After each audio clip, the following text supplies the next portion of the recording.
স্বাগত আরেকবার খাতুনগঞ্জ থেকে মধুশীলে। আজ আমরা আলোচনা করছি চামড়া সংগ্রহ নিয়ে। এই নিয়ে আলোচনা করতে আমাদের সাথে স্টুডিওতে রয়েছেন Bangladesh finish leather goods and food exporters অ্যাসোসিয়েশনের চেয়ারম্যান এম আবু তাহের এবং Bangladesh hide and skin market অ্যাসোসিয়েশনের সভাপতি আলী হোসেন।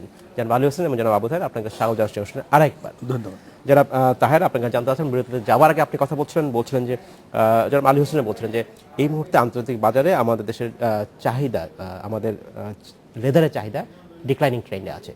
কারণটা কি? আমরাও দেখেছি গত 3 বছরে কিন্তু এই চাহিদাটা আসলে কমে গেছে। কারণটা অ্যাকচুয়ালি আমাদের দেশের চামড়ার কোয়ালিটি তো ভালো, কিন্তু চাহিদা মানে কম, কারণ আমাদের উপর কিছু এমবার্গো দিয়েছে।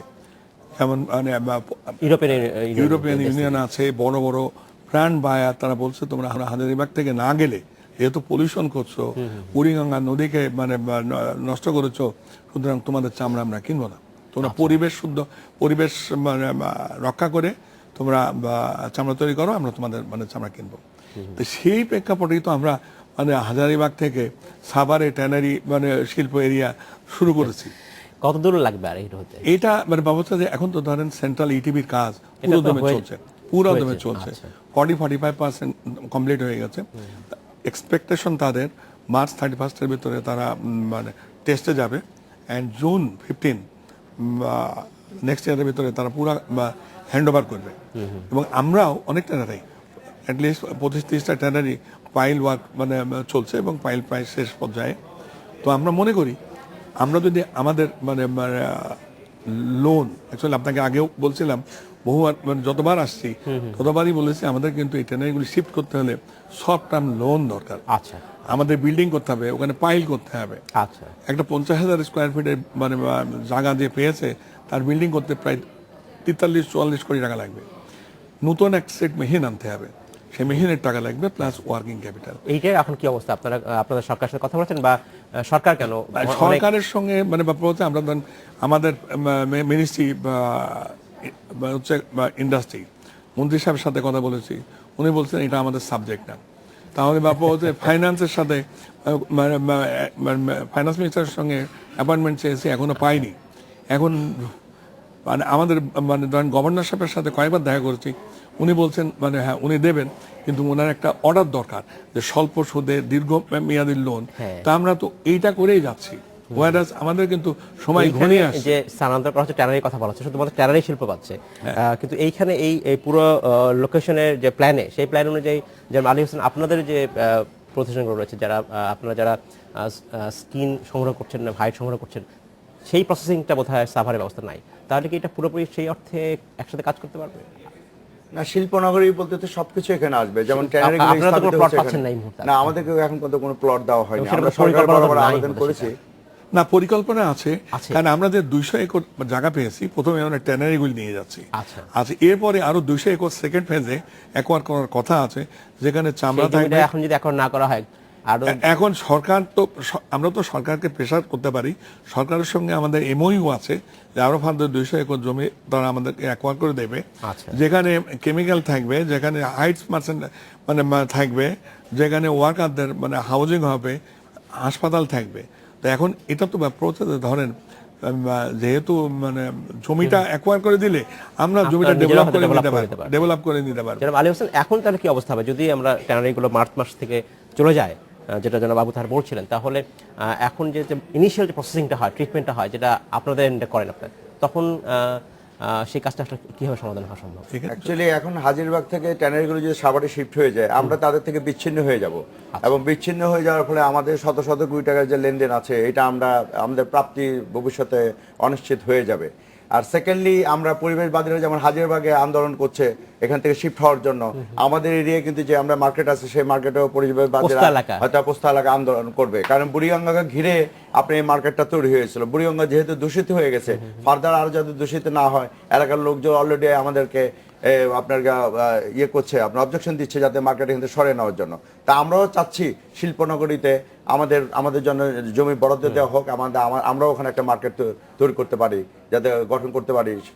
সেটা করার জন্য সরকার বরাবর আমরা আপিল করেছি, এবং মন্ত্রী মহোদয়ের কাছে আমরা সঙ্গে কথাবার্তা বলার চেষ্টা করতেছি, দেখি এখন কি হয়। আমি এখানে তাহের সাহেবের আমরা সাহায্য সহযোগিতা যাচ্ছি।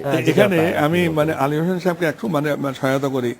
ধরেন যে আমরা ওখানে ট্রেনারি চলে গেলেও পুস্তা এখানে মানে সাময়িকভাবে থাকবে, টেম্পোরারিলি, কারণ ওনারা তো লবণ দেন, তাই না?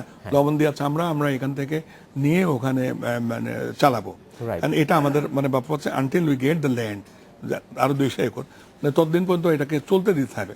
এবং এটা তো কোনো পরিবেশ দূষণ করছে না এক্সেপ্ট লোকালিটি। আচ্ছা আচ্ছা, সেই অর্থে না।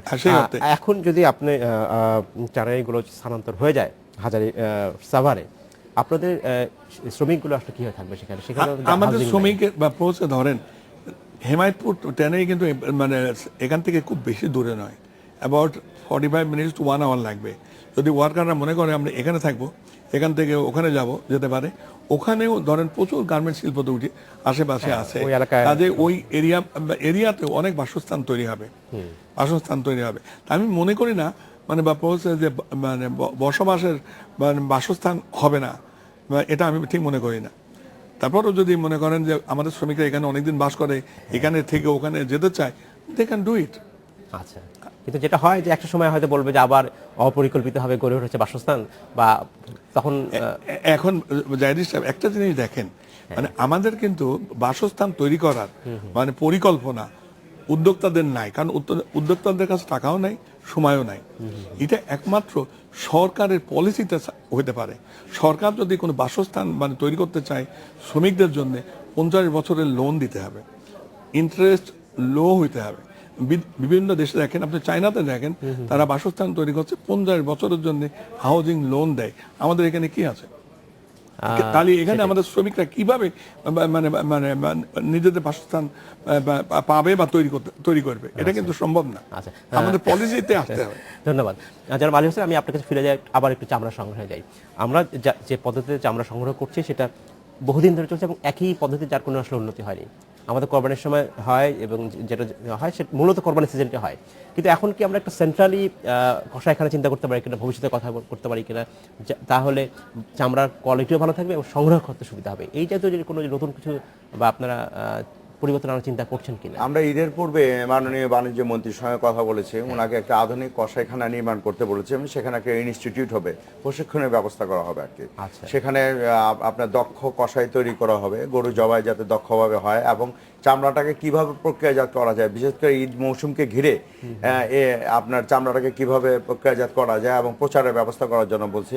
মাননীয় মন্ত্রী সাহেব বলেছেন ঈদের পরে আমরা বৈশা এই আধুনিক কষাইখানা নির্মাণ করার জন্য আমাদের ব্যবস্থা করবো, আমরা প্রশিক্ষণের ব্যবস্থা করবো, আর ইনস্টিটিউটের মধ্যে ব্যবস্থা করবো। ট্যানারি অ্যাসোসিয়েশন থেকে এই উদ্যোগকে আসলে সাহায্য করতে পারি। এখানে আপনাকে বলে রাখি, লেদার সেক্টরস কর্পোরেশন মানে এটা বাণিজ্য মন্ত্রণালয়ের আন্ডারই একটা মানে অর্গানাইজেশন, এটা আমাদের সঙ্গে কাজ করে। আমরা মানে ব্যাপার হচ্ছে বিভিন্ন জেলা এবং মহকুমাতে মানে মানে কসাইদের মানে বা যারা মানে এই ফিল্ডে কাজ করে তাদের ট্রেনিং দিই, কীভাবে চামড়াটা মানে রক্ষা করা যায়, যাতে ফ্লে কাট বেশি না হয়। আমরা কিন্তু এই ট্রেনিং শুরু করছি। তবে মানে বাবা আলী হোসেন সাহেব যেটা বললেন, সেন্ট্রালি অথবা যদি প্রত্যেক ডিস্ট্রিক্টে আমরা যদি কসাইখানা তৈরি করতে পারি, স্লটার হাউস, দেন উন্নত মানের হবে এবং পরিবেশ সম্মত হবে আধুনিকভাবে, মানে it will be definitely wonderful. মন্ত্রী কোন আশ্বাস দিয়েছিলেন বা খুব শীঘ্রই হবে কিনা হবে? উনি সচিব মহোদয়কে বলেছেন যে প্রয়োজনীয় ব্যবস্থা গ্রহণ করার জন্য। আমি সচিব মহোদয় বলছে ঈদের পর আমরা বসবো, বসে আলাপ আলোচনা করে একটা সিদ্ধান্ত নেবে।